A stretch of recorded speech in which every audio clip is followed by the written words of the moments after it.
कक्षा 12 के सभी छात्र ध्यान दें। आज की इस क्लास में फिजिक्स का हम एक प्रश्न पत्र कंप्लीट करेंगे। तो पूरा यह वीडियो आज आपके लिए महत्वपूर्ण होने वाला है, क्योंकि सारे ऐसे प्रश्न हम पढ़ेंगे जो त्रैमासिक परीक्षा में आपसे पूछे जाते हैं। तो बिना किसी देरी के पहले प्रश्न की ओर हम बढ़ते हैं। तो ये आपका यहाँ पे पहला प्रश्न है, जिसमें आपको सही विकल्प चुनने हैं। निम्नलिखित में न्यूनतम आवेश है, तो इसका आंसर रहेगा आपका 10 स्थित कूलाम। दूसरा प्रश्न है, धातु का परावैद्युतांक होता है तो कैसा होता है? अनंत होता है। तो अच्छे से आप स्क्रीनशॉट लें। अब हम बढ़ते हैं अगले प्रश्न की ओर। तो स्क्रीनशॉट लेते चलना है जल्दी से, और चाहें तो आप एक बुक और पेन भी रख लें, ताकि जैसे ही मैं आंसर बोलूँ आप नोट कर ले उनको अच्छे से। तो ये आपका यहाँ से तीसरा प्रश्न है, थोड़ा सा छोटा कर लेते हैं। ये आपका तीसरा प्रश्न है, एक गोली चालक की धारिता का सूत्र। तो इसका सूत्र रहेगा आपका पहला वाला, ये दूसरा वाला आपका इसमें राइट रहेगा।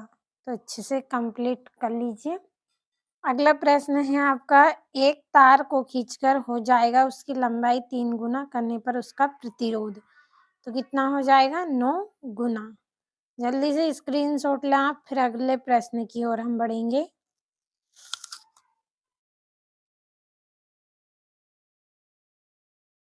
तो ये आपका अगला प्रश्न है, विद्युत क्षेत्र का एसआई मात्रक क्या है? N/C। छठा है, फ्लक्स बंधिता तथा धारिता का अनुपात है, तो प्रेरकत्व। अगला है आपका रिक्त स्थान, तो स्क्रीनशॉट लिया होगा। बढ़ते हैं अगले प्रश्न की ओर। तो ये वाला आपका पहला रिक्त स्थान, 6 म्यूएफ धारिता के 3 संधारित्र श्रेणी क्रम में जुड़े हैं, तो तुल्य धारिता क्या होगी? 2 होगी। दूसरा है, किसी परिपथ में संयोजित प्रतिरोध का ताप बढ़ाने पर परिपथ में धारा का मान डेडेस हो जाता है, तो कैसा हो जाता है?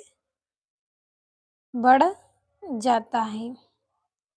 अगला है, चुंबकीय क्षेत्र में गतिमान आवेश पर लगने वाले बल को डेडेस कहते हैं, तो क्या कहते हैं? लॉरेंज बल कहते हैं, लॉरेंज बल। तो इसका आंसर मैं यहाँ पे लिख देती हूँ आपको।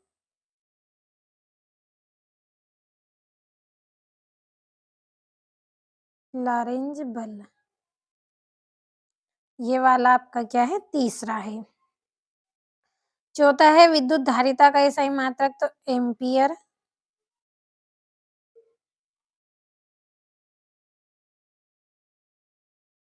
तो स्क्रीनशॉट ले। और पांचवे का आंसर है आपका, इसका मैं आपको बाद में बताऊंगी, तो आप पहले इतने जो प्रश्न हैं इनका स्क्रीनशॉट लीजिए। हो गया होगा स्क्रीनशॉट। बढ़ते हैं अगले प्रश्न की ओर। तो ये अगला प्रश्न है आपका, आदर्श एमीटर का प्रतिरोध होना चाहिए, तो कैसा होना चाहिए? 0 होना चाहिए। तो मैं यहाँ पे लिख देती हूँ 0।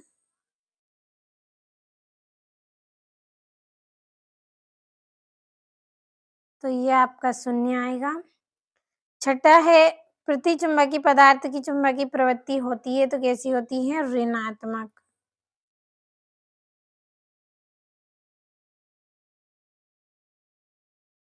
कंप्लीट कर लीजिए अच्छे से। स्क्रीनशॉट लिया होगा आपने। अब हमारी जोड़ियां है उनको पढ़ लेते हैं। तो ये यहाँ पे आपकी पहली जोड़ी धारा घनत्व। तो धारा घनत्व की पहली जोड़ी आपकी ये वाली रहेगी, ये। दूसरी आंतरिक प्रतिरोध, तो इसकी जोड़ी रहेगी आपकी ये वाली। तीसरा है चुंबकीय आघूर्ण, तो चुंबकीय आघूर्ण की जोड़ी रहेगी आपकी ये वाली, तीसरी।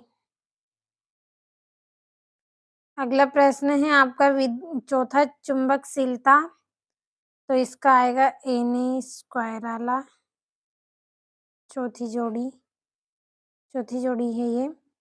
पांचवें विद्युत वाहक बल, तो इसकी जोड़ी आएगी आपकी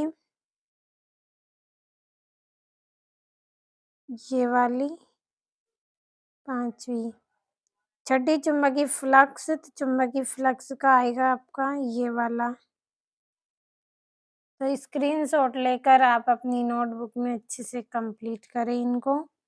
अब बढ़ते हैं अगले प्रश्न की ओर, जिसमें आपके एक वाक्य में उत्तर हैं। तो ये यहाँ से आपके एक वाक्य में उत्तर। पहला है, एक आदर्श वोल्टमीटर का प्रतिरोध कितना होना चाहिए? तो कितना? अनंत।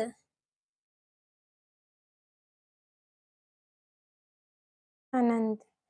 दूसरा है, न्यूनतम संभव आवेश का मान है, तो इसका मान हम लिखेंगे यहाँ पे 1.6 × 20 - 19 कूलाम।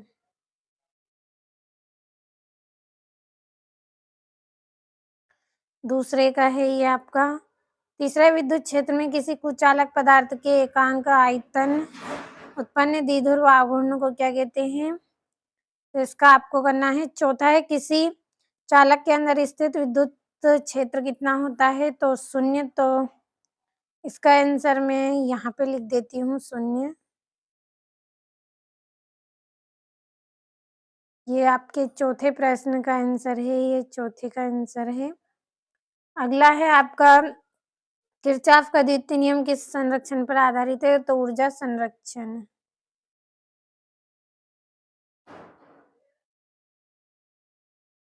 ऊर्जा संरक्षण।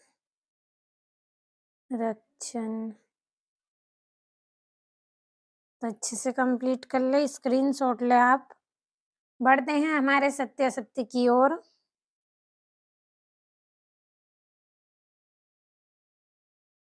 तो ये यहाँ से, विद्युत आवेश अदिश राशि है तो सत्य, और विद्युत धारा घनत्व अदिश राशि है तो गलत। एक समान चुंबकीय क्षेत्र में विद्युत द्विध्रुव पर नेट बल 0 होता है, तो ये भी आपका क्या रहेगा? सत्य। चौथा है, किसी चालक के इलेक्ट्रॉन अपवाह चाल इसकी तापीय चाल से अधिक होती है, तो ये भी आपका सत्य। पांचवा है आपका, तो इसका रहेगा आपका सत्य। थोड़ा सा ऊपर कर देती हूँ, एक बार फिर से मैं यहाँ पे लगा देती हूँ निशान। पहला सत्य, दूसरा सत्य, तीसरा सत्य, चौथा सत्य, पांचवा सत्य। स्क्रीनशॉट लीजिए जल्दी से।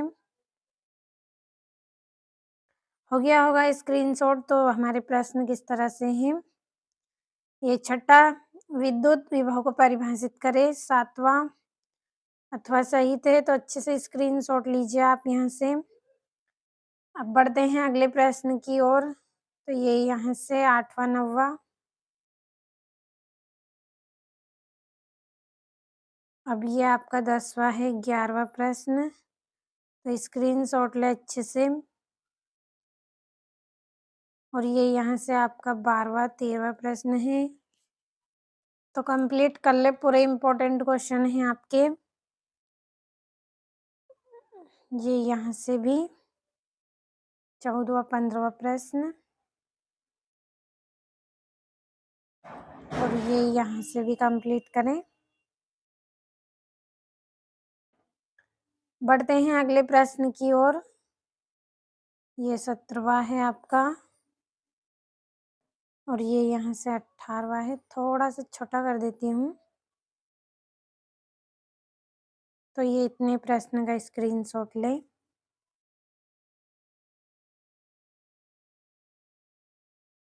और ये यहाँ से ले आप पूरे प्रश्न का स्क्रीनशॉट।